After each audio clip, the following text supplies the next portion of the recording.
Let's start with a little thought experiment.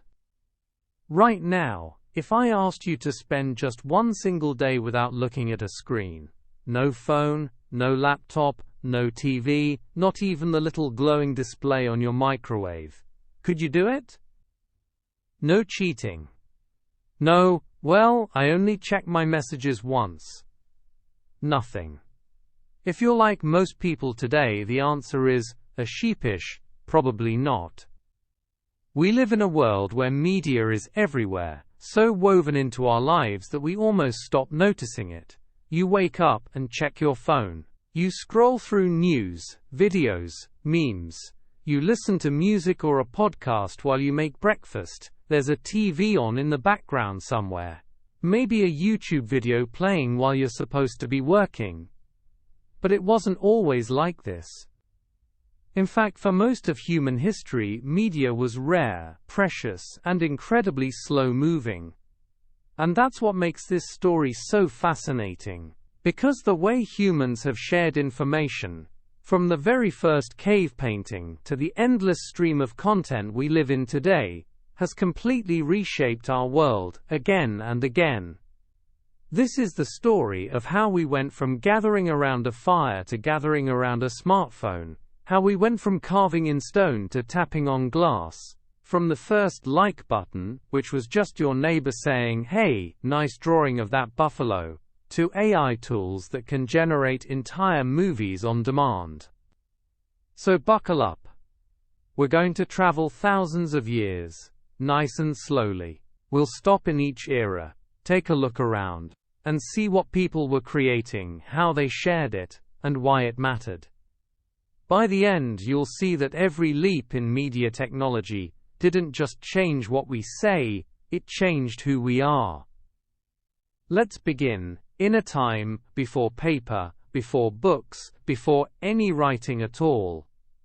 The dawn of communication. It's evening, about 30,000 years ago. The air is cool. Outside the cave, the sky is filled with more stars than most of us have ever seen. No light pollution, just the Milky Way stretching from horizon to horizon. Inside, a small group huddles close to the warmth of a fire. Shadows flicker and dance on the cave walls, creating strange shapes that seem to move with the storyteller's voice. This right here is our first media platform, oral storytelling. In this world, there's no written language, no drawings yet. Every single thing you know has been told to you by someone else. You remember the words, because remembering them is survival. Stories are not just entertainment, they are the blueprint for living. One story might tell you how to track a deer. Another might warn you about a dangerous river crossing. Others might explain the stars, or where the herds go when the season changes. And then there are the myths, stories about how the world began, why the sun rises, why people die. These aren't fiction in the modern sense. They are truth, as far as anyone knows. Now, oral storytelling has one big strength, and one big weakness. The strength? It's deeply personal. When you hear a story, you hear it from someone you know. You see their face, their gestures, their expressions. You can ask questions. You can feel the weight of their words. The weakness? Memory fades. Details change. A single storyteller forgetting a line, or adding a twist, can shift the meaning entirely. Over generations, the story you end up with might be very different from the one you started with. Humans came up with a solution, a way to make their stories last longer than a single lifetime. They started drawing them. Imagine walking deep into the Chauvet cave in France, torchlight flickering against walls that were painted over 30,000 years ago. You see lions, rhinos, mammoths, animals long extinct in Europe. Some are shown in motion, with multiple outlines suggesting movement. Others are carefully shaded, giving them depth and life. These aren't random decorations, they are messages, records, maybe even teaching tools. A painted bison could be a hunting lesson, a series of handprints might be a signature. And these paintings weren't isolated. Around the world, early humans were making petroglyphs, carvings into stone. In North America, Africa, Australia, and beyond, rock faces became canvases. They told stories of hunts, of battles, of spirits. Over centuries, these images became symbols, a kind of visual shorthand. A spiral might represent the sun. A mark could mean a river or a trail. These symbols were the first steps toward something revolutionary: writing. In Mesopotamia around 3400 BCE, the Sumerians developed cuneiform, wedge-shaped marks, pressed into clay tablets. At first, they were used for simple things, keeping track of grain, livestock, trade. But quickly, cuneiform expanded to include laws, stories, and historical records. In Egypt, around 3200 BCE, hieroglyphics emerged, a mix of pictures and symbols that could tell incredibly complex stories. Hieroglyphics weren't just functional, they were beautiful, often carved into temple walls or painted in tombs. These early writing systems were groundbreaking. For the first time in history, information could be stored outside of human memory. You could record a treaty, a harvest, a poem, and it could last for centuries. Media had taken its first giant leap. 2. The written word revolution era. Let's pause for a second and picture something that's almost impossible for us today. A world where the default state of life is not knowing what's happening beyond the horizon. If you live in ancient Mesopotamia, Egypt, or early China, the only news you get is whatever a traveler tells you, and you have no way of knowing if it's true. A man could claim the next city has collapsed into chaos, and you'd have no way to confirm it unless you walked there yourself. Information is slow, fragile, and easily lost. That's why the invention of writing didn't just change how humans shared information, it changed what humans were. Here's the thing about writing in the ancient world: it's still slow, every single word must be handwritten. If you want another copy of a scroll, someone has to copy it by hand. Mistakes creep in, and every copy is slightly different.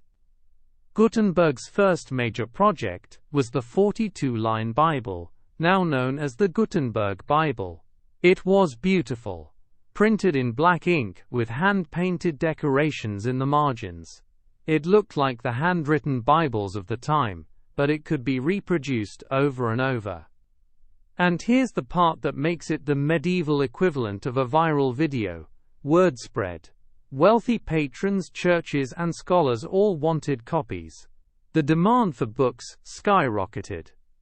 Soon, printing presses were popping up in cities across Europe.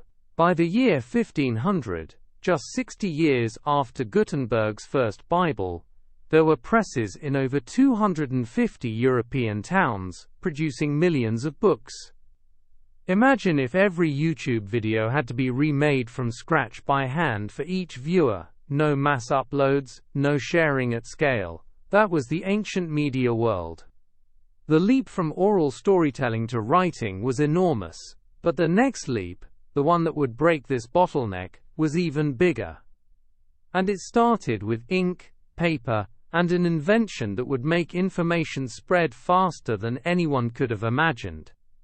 The printing press, and the birth of mass media era. Picture a small workshop in Mainz, Germany, around the year 1440. The smell of warm beeswax and linseed oil hangs in the air. Metal shavings glint on the workbench. A man named Johannes Gutenberg leans over a block of metal letters, carefully arranging them into a frame that will soon change the world. Up to this point, remember, every book had to be copied by hand. If you wanted a Bible, you either spent months copying it yourself, or paid a scribe to do it. And if the scribe's candle burned low, or his mind wandered, well, your sacred text might accidentally include a typo that changes the meaning entirely. That's how slow and fragile the spread of ideas was. But Gutenberg's little workshop was about to solve that problem. What Gutenberg perfected wasn't just a press. Presses already existed for stamping patterns into cloth or paper. His real genius was movable type. Tiny reusable metal letters that could be arranged and rearranged to print any text you wanted. He also developed a new, oil-based ink that clung better to metal than the water-based inks used for handwriting. And he borrowed a design from wine presses. Yes, the kind used to squeeze grapes, to apply even pressure on each printed page. The result? Books could be produced in days instead of months, and every copy would be nearly identical. No more relying on scribes with questionable penmanship. Gutenberg's first major project was the 42-line Bible, now known as the Gutenberg Bible. It was beautiful, printed in black ink, with hand-painted decorations in the margins. It looked like the handwritten Bibles of the time, but it could be reproduced over and over. And here's the part that makes it the medieval equivalent of a viral video. Word spread. Wealthy patrons, churches and scholars all wanted copies. The demand for books skyrocketed. Soon, printing presses were popping up in cities across Europe. By the year 1500, just 60 years after Gutenberg's first Bible, there were presses in over 250 European towns, producing millions of books. Before printing, much of written knowledge was locked away in monasteries. Monks controlled what was copied, and religious texts dominated the libraries. But once printing presses spread, secular books exploded into popularity. You could get books on astronomy, farming, medicine, geography, even joke books and poetry. Maps became more accurate and easier to find, helping explorers like Columbus navigate across oceans. And here's the really wild part. For the first time, ordinary people could afford books. Literacy rates started to climb. If you could read, you could learn without depending on someone else's memory or permission. Now, when information gets easier to share, it doesn't just spread nice things, it spreads everything. By the early 1500s, the printing press was fueling the Protestant Reformation. Martin Luther famously nailed his 95 Theses to a church door in 1517, criticizing the Catholic Church's practices. But it wasn't the act of nailing the paper that changed history, it was the printing.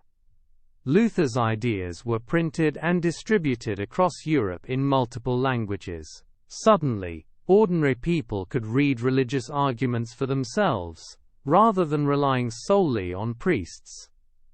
The Catholic Church's monopoly on information was cracked wide open. Pamphlets became the social media posts of their day, short, persuasive, cheap to make, and easy to share. They carried political propaganda, religious debates, and even scandalous gossip from town to town. For the first time in history, information could travel faster than a person could walk. That was a huge leap, but it came with a cost. When a rumor or a false claim appeared in print, it gained a certain authority. After all, if it's written down in a book or pamphlet, it must be true, right? This same challenge, you'll notice, still exists today. Just swap pamphlets for tweets or viral videos. The printing press didn't just make media bigger, it made it messier. It brought new voices into public conversation, but it also made controlling misinformation harder than ever before. By the 1600s, printers weren't just making books, they were experimenting with something even more immediate: news. Early newspapers looked nothing like the colorful spreads we know today. There were often one or two sheets of paper, filled with dense text, reporting on wars, politics, trade, and, always, gossip. The first regularly published newspaper, the Relation aller Vornehmen und Gedenkwürdigen Historien, try saying that 3 times fast, appeared in Strasbourg in 1605. From there, newspapers spread quickly, becoming a key way for people to feel connected to events beyond their hometown. The printing press had set humanity on a new course. It was the first true mass medium, and it laid the groundwork for every media leap that followed. But compared to what came next, printing would feel almost slow. Because by the 19th century, a new set of machines would arrive, machines that could capture reality itself, not just describe it. Photography, telegraphs, and the first glimpses of a connected world. Imagine living in the early 1800s. If you wanted to know what your cousin looked like, and you hadn't seen them in years, your best bet was a painted portrait. And that meant hiring an artist, sitting perfectly still for hours, and hoping they didn't get creative with your hairline. Now picture the shock when people first saw a photograph. Here was an image that didn't just look like the person, it was them. Every freckle, every crease, every awkward squint from standing too long in the sun, captured forever. The magic began in the 1820s with Nicéphore Niepce, a French inventor, who managed to capture the first permanent photograph from his window. It took 8 hours of exposure, which explains why the shadows in his picture look like they belong to 2 different times of day. But it was Louis Daguerre who really made photography practical in the 1830s with the daguerreotype process. Using polished silver-plated copper and light-sensitive chemicals, he could produce crisp, detailed images in under 30 minutes. Practically lightning speed for the era. By the mid-1800s, photography studios began popping up everywhere. Families who could never afford a painted portrait could now own an image of themselves for a fraction of the cost. People posed stiffly in their Sunday best, trying not to blink, while photographers disappeared under black cloths to adjust their massive cameras. And suddenly, media had a new superpower. It could show reality, instead of just describing it. When photography and news reporting joined forces, something remarkable happened. Photojournalism. Think about war reporting. Before photographs, news of a battle came through written accounts, sometimes weeks or months after the fact, often colored by politics or hearsay. But photographs brought undeniable proof. They could show the destruction of a city, the faces of soldiers, or the aftermath of a disaster in ways no words could fully match. One early example was the Crimean War, 1853–1856, photographed by Roger Fenton. His images were carefully composed. No gore, since Victorian audiences weren't ready for that, but they still offered a startling human connection to far-off events. And here's the key. Photography gave media an emotional shortcut. You didn't just read about an event, you felt it. While photography gave us new depth, another invention gave us speed: the telegraph. Before the telegraph, sending a message was as fast as the fastest horse, ship, or runner you could find. That meant days or even months to get news from one place to another. But in 1837, inventors like Samuel Morse in the US, and Cook and Wheatstone in Britain, started using electrical signals to send messages over wires. By 1844, Morse famously tapped out the first long-distance telegraph message from Washington, D.C. to Baltimore. What hath God wrought?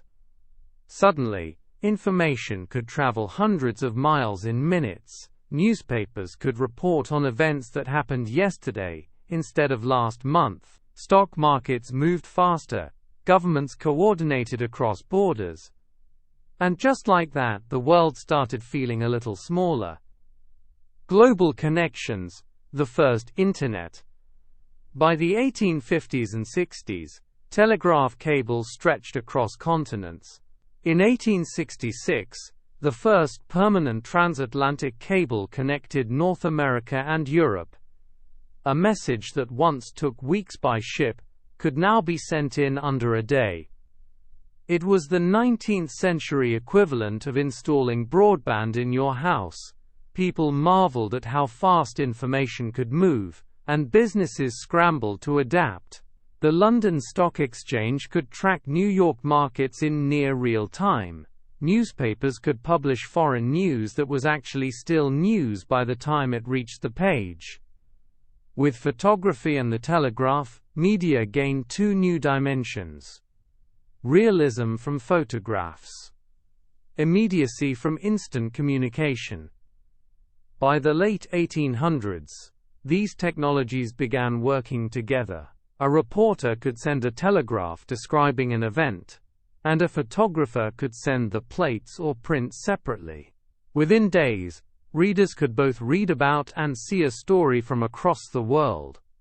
This set the stage for something bigger, media that could move, talk, and eventually, broadcast itself directly into your home. The rise of recorded sound and moving pictures. Picture this, it's the late 1800s. Cities are growing, factories are clanging, and the world feels like it's moving faster every year. But one thing hasn't changed. If you wanted to hear music, you had to hear it live. If you wanted to hear a speech, you had to be in the crowd that day. And if you missed it, well, you just missed it. Then along came a way to trap sound, to bottle it, to make it repeatable. In 1877, Thomas Edison unveiled a strange-looking machine, the phonograph. At first glance it resembled a small metal cylinder, mounted between two cranks, with a needle resting on its surface. The magic was in how it worked. When Edison spoke into the machine's mouthpiece, his voice caused a thin diaphragm to vibrate. Those vibrations were etched as grooves into a tin foil-covered cylinder. And here's the mind-bending part. When the cylinder was turned again, the needle retraced those grooves, vibrating the diaphragm in reverse, and Edison's voice came back. It wasn't perfect. Tin foil tore easily, and the sound quality was scratchy and faint, but the concept was revolutionary. You could record sound, store it, and play it again later. Edison originally imagined the phonograph for practical uses, dictating letters, preserving speeches, maybe teaching languages, but it was music that captured the public imagination. In the 1880s and 90s, inventors like Emil Berliner improved on Edison's idea, replacing fragile cylinders with flat disks, easier to produce, store, and duplicate. This gave birth to the modern record industry. By the early 1900s, families gathered around their phonographs to hear opera arias, brass bands, and vaudeville comedy acts without leaving their homes. For the first time, people could experience a professional performance without being in the same room as the performer. Music began to spread further and faster than ever. A hit song in New York could be playing in Kansas, Paris, or Tokyo within weeks. While sound was learning how to be stored, another breakthrough was happening in parallel, turning still images into moving pictures. The science behind it wasn't new.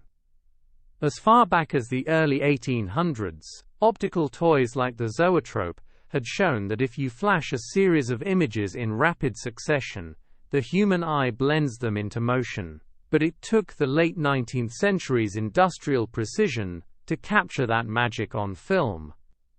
In the 1890s, inventors like Thomas Edison, William Kennedy, Laurie Dixon, and the French brothers Auguste and Louis Lumière began using celluloid film strips and high-speed shutters to record actual moving scenes. Edison's team created the kinetoscope, a peephole device where a single viewer could watch a short looping film, The Lumiere brothers took it further, projecting films onto a screen so entire audiences could watch together. The earliest films were short, silent, and often more novelty than narrative. Workers leaving a factory at the end of the day. A train pulling into a station, which famously startled audiences who thought it might burst out of the screen. Street scenes, dances, and everyday life. But the magic was undeniable. For the first time in human history, moments could be captured and replayed as they truly happened, not just described or imagined. The Internet Revolution. If satellites made the world watch together, the Internet made the world talk back. It was no longer just about receiving information, it was about participating in it. But to understand how revolutionary this was, we have to step back to a time before Wi-Fi was a household word. Picture the late 1980s. If you wanted to send a message to someone far away, you had three choices. Mail, which took days or weeks. Phone call, instant, but often expensive, especially internationally. Fax machine, which felt futuristic, but still needed paper, and was far from instant gratification. News? You got it from the evening broadcast, the morning newspaper, or maybe a magazine subscription. Information? That meant a trip to the library, or owning a very heavy encyclopedia set. And computers? Well, they were in homes, but mainly used for word processing, simple games, or balancing your budget in a spreadsheet. They were not yet windows to the world. The Internet existed in some form long before people were scrolling through Instagram. In the late 60s, the U.S. Department of Defense funded ARPANET, a network connecting a handful of research institutions. The idea was simple but groundbreaking. Computers could talk to each other over long distances. In the 70s and 80s, universities and tech enthusiasts used networks like Usenet, BITnet, and bulletin board systems, BBSes, to swap messages, share files, and talk about everything from programming to science fiction. This was still a very nerdy space. No cat videos, no online shopping, and certainly no influencers. But the groundwork was being laid for something much bigger. By the late 80s, something important happened. Computers started entering ordinary homes in large numbers. The Commodore 64, the Apple II, the IBM PC and its clones. These machines were clunky by today's standards, but for their owners, they felt magical. You could type documents, play games, and, if you had the right gear, connect to other computers through your phone line. That's right, your internet connection came through the same line you used for phone calls. You'd plug in a modem, short for modulator-demodulator, and when it dialed it made a sound somewhere between an alien scream and a robot drowning. The dial-up modem was a rite of passage. You'd click connect, hear the word beep scree of the modem negotiating with the other end, and then, if you were lucky, you'd see the words connected at 28.8 kilobits per second on your screen. That's kilobits per second, not megabits. We're talking slow. If someone picked up the phone in another room, connection lost. If your mum needed to make a call, you'd have to log off. It was frustrating, but at the time, just being online at all felt like stepping into a science fiction movie. The internet became truly accessible to the public thanks to one invention, the World Wide Web. In 1989, British computer scientist Tim Berners-Lee proposed a system for linking information together using something called hypertext. The idea was elegant. Each piece of content could have its own address, a URL. You could link from one to another with a simple click. The whole thing could be viewed through a browser. By 1993, web browsers like Mosaic made the experience user-friendly. For the first time you could see text and images together on one page. It felt like magic. Early websites were interesting. Bright background colors, text that blinked, clip art everywhere. Pages took minutes to load, and an animated GIF might take half your patience with it. But those early sites had personality. You might land on someone's personal homepage full of family vacation photos, or a fan site dedicated entirely to a TV show, complete with hand-typed episode guides. It wasn't corporate yet, it was experimental, quirky, and you never quite knew what you were going to find. Email existed before the web, but once the web went public, it became the killer app.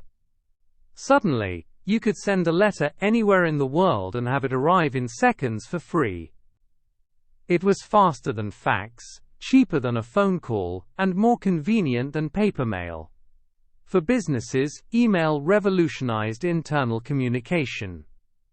For families, it meant keeping in touch with far-flung relatives, without worrying about time zones or postage. Then came real-time conversation. Services like AOL Instant Messenger, ICQ, and MSN Messenger let people chat live, one-on-one or in groups.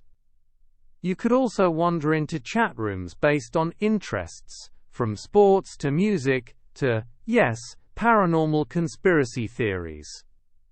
The anonymity was both exciting and dangerous. You could be anyone you wanted online, for better or worse. At first, finding websites meant clicking through directories like Yahoo, which literally listed sites by category. Then came search engines like AltaVista, Lycos, and eventually Google. Google's clean design and powerful algorithms made it the go-to tool for finding anything. This shifted the internet from a place you wandered to a place where you could hunt down exactly what you needed. The internet wasn't just a new tool, it started to reshape culture. Musicians could release tracks without a record label. Writers could post stories to be read instantly around the world. Fans could form communities without ever meeting in person. It also brought new debates. Should all information be free? How do we protect privacy? What about copyright in a world of easy copying? By the mid-1990s it was clear. The internet wasn't a fad. It was a new medium, as transformative as print, radio or television before it, and it was only just getting started. The rise of social media.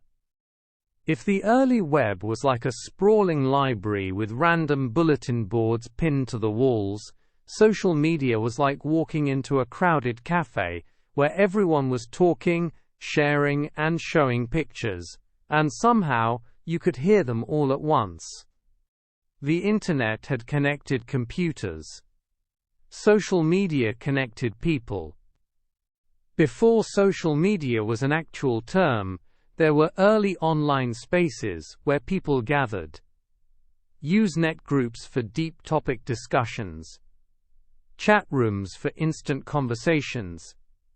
Fan forums for every hobby imaginable.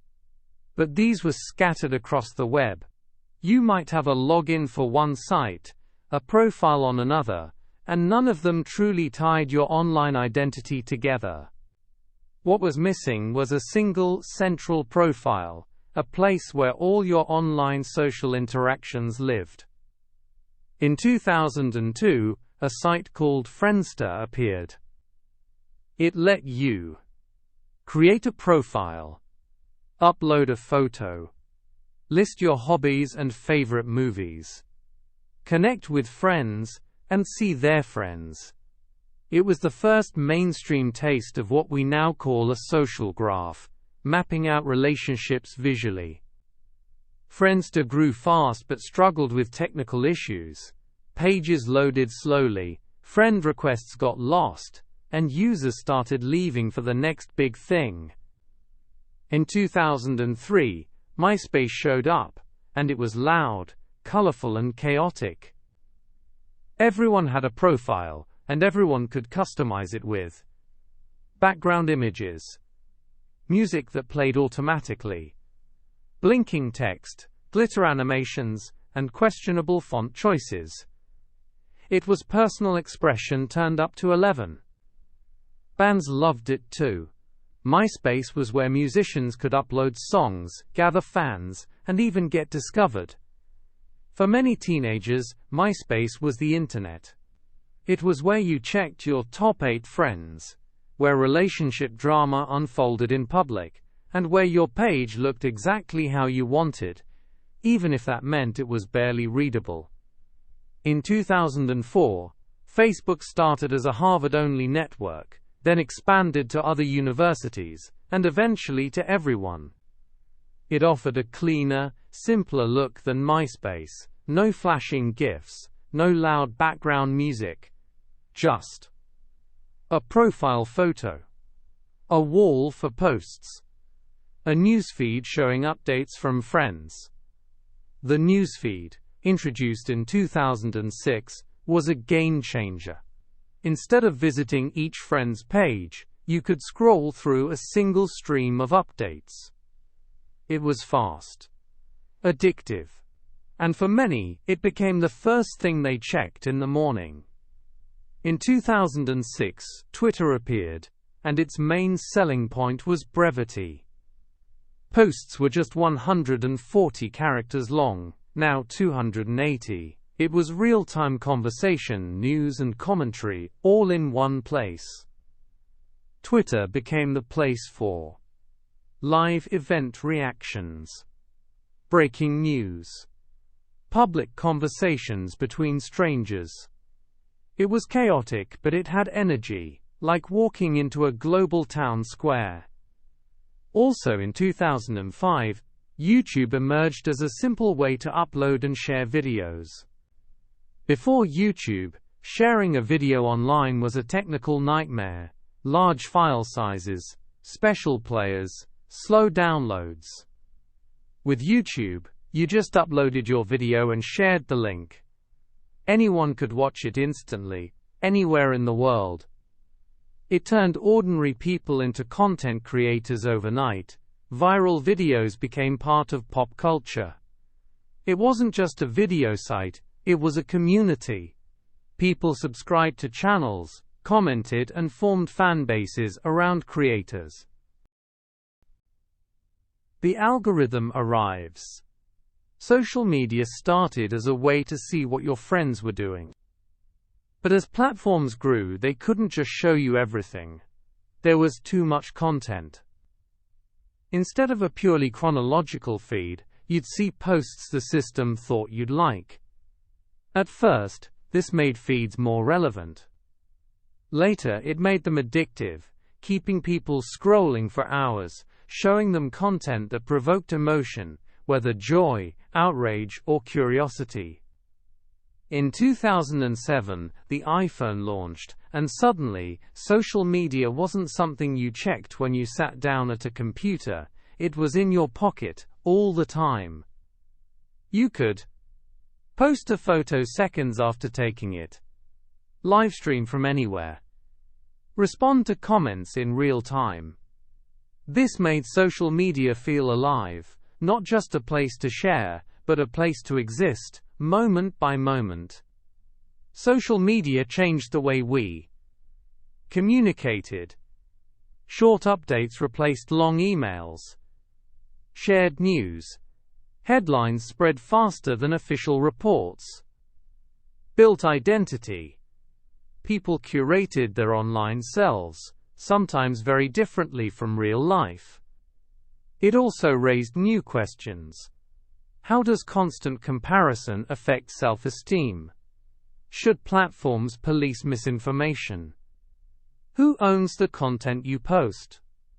By the early 2010s, Social media wasn't just part of the internet, it was the internet for many people.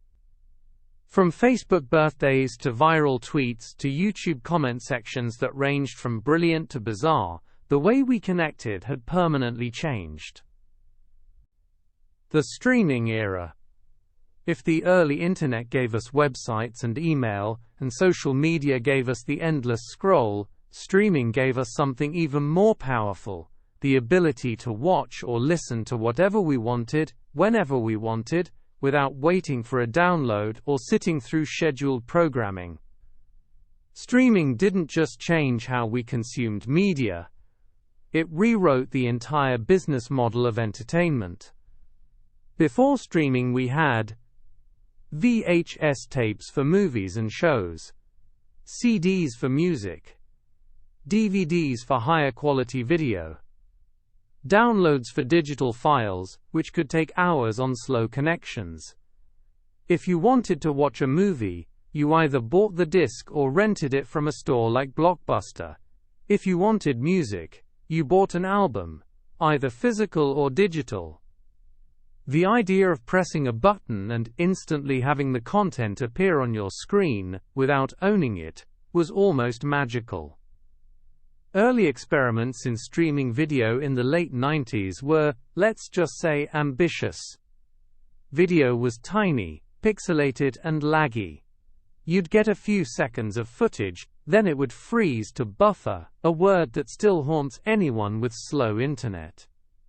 Then broadband internet began to spread. Suddenly, it was possible to send large video files quickly enough for near real-time viewing. When YouTube launched in 2005, it solved the distribution problem. No special software, no complicated downloads. Just click and watch. At first, it was all short-form content. Funny clips, home videos, amateur music performances. It wasn't built for full movies or TV shows yet. Netflix began in 1997 as a DVD rental by mail service. You'd go online, choose your movies, wait for a red envelope to arrive, watch the disc, and mail it back. In 2007, Netflix introduced streaming, a small library of shows and movies you could watch instantly online. At first, the selection was limited, but as deals with studios expanded, and Netflix started producing its own shows, it became the go-to platform for on-demand entertainment. Netflix popularized an idea that traditional TV never dared, releasing an entire season of a show at once. Instead of waiting a week between episodes, you could watch them back to back to back. This led to the era of binge-watching, an innocent-sounding term that, for some, meant finishing an entire season in a single weekend. On the audio side, Spotify launched in 2008, offering a massive library of songs you could play instantly. You didn't need to own the files. You didn't need to sync an MP3 player. All you needed was an internet connection. This was a huge shift in music culture. No more buying albums just to get one song you liked. Playlists became the new mixtapes. Discovery was driven by algorithms, introducing people to artists they'd never find on their own. The future of media. If history has shown us anything, it's that media doesn't just evolve, it transforms in ways we can't fully predict until they're already happening. The printing press seemed like the peak of communication once. Television seemed unbeatable in its reach. The internet seemed to be the final frontier, until streaming redefined the game again. So what's next? In this chapter, we'll look at the trends already taking shape, and imagine where they might lead, calmly, step by step, without rushing through the possibilities. 1. Virtual reality (VR) and augmented reality (AR). We've already dipped our toes into VR worlds. Headsets like the Meta Quest or PlayStation VR offer immersive environments for gaming, socializing, or even attending concerts. But imagine media not on a screen at all, but around you. In VR, you're not watching a movie about walking through a city, you are walking through it. You can look left, right, behind you, and see every detail. AR goes one step differently. It blends the digital and physical worlds. Instead of leaving reality behind, it layers media on top of it. Picture watching a sports match on your coffee table in miniature, the players running across your real-world furniture, or reading an article where a 3D model pops up from the page. 2. AI-generated content. AI is no longer just a behind-the-scenes tool. It's already writing scripts, creating art, generating music, and even making videos. In the near future, you might be able to describe the kind of movie you want to see, and an AI will make it for you on the spot, tailored to your preferences. Want a comedy with your favorite actor, set in ancient Rome but with modern slang? No problem. Want a music track that feels like your exact mood? Done in seconds. The line between creator and consumer will blur. Everyone could become a producer with the right AI tools. 3. Hyper-personalized media. Streaming already recommends shows based on your watch history, but the future might take this much further. We're talking about storylines that change based on your reactions in real time. News feeds that adapt not just to your interests, but your emotional state. Music playlists that shift as your heartbeat or facial expressions change. The danger?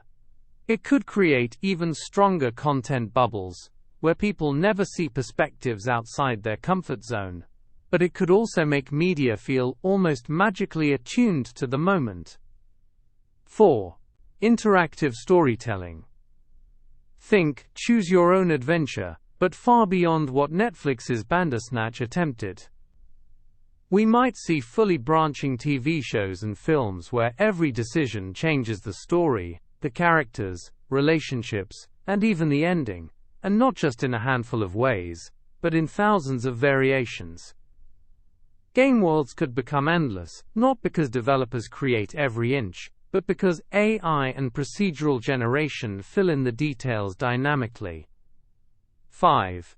The death of the traditional screen.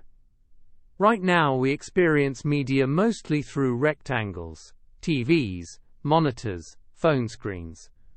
But what happens when media surrounds us entirely?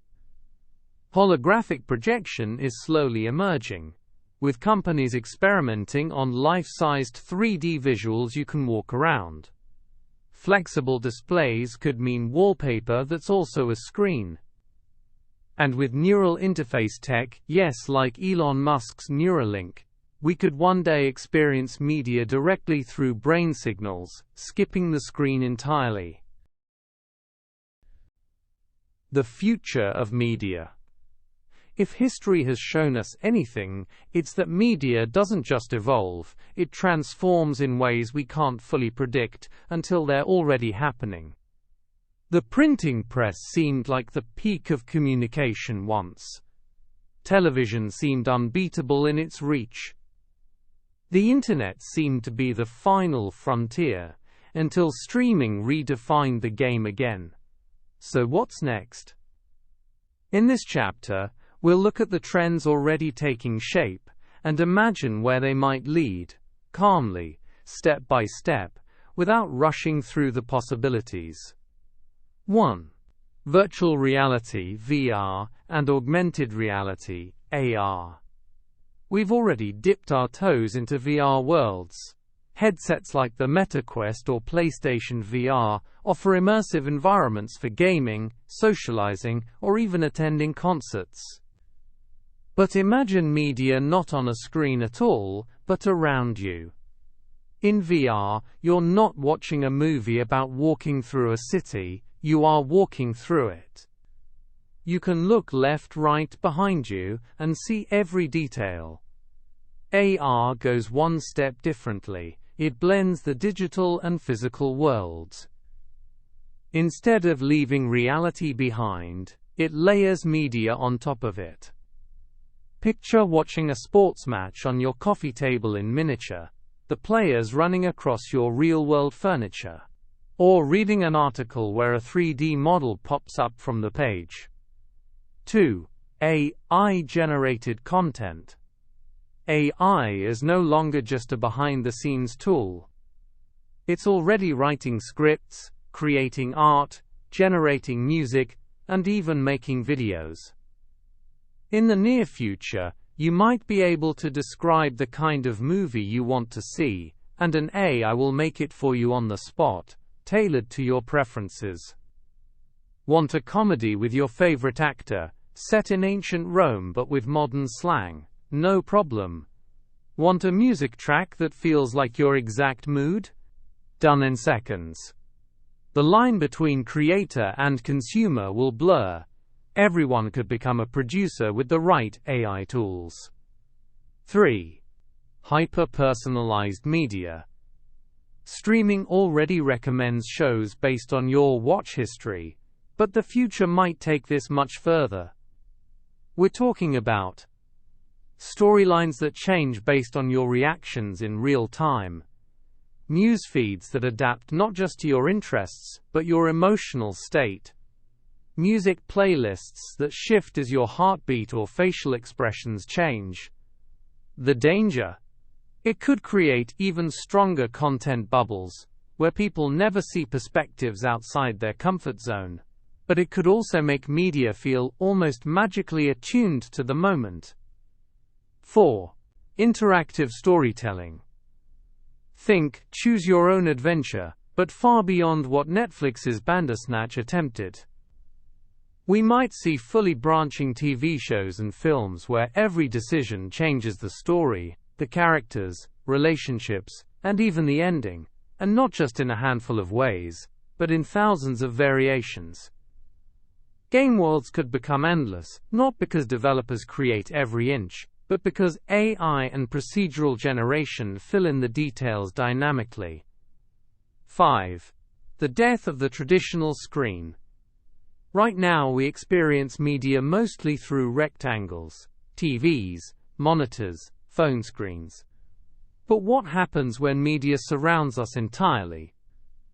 Holographic projection is slowly emerging, with companies experimenting on life-sized 3D visuals you can walk around.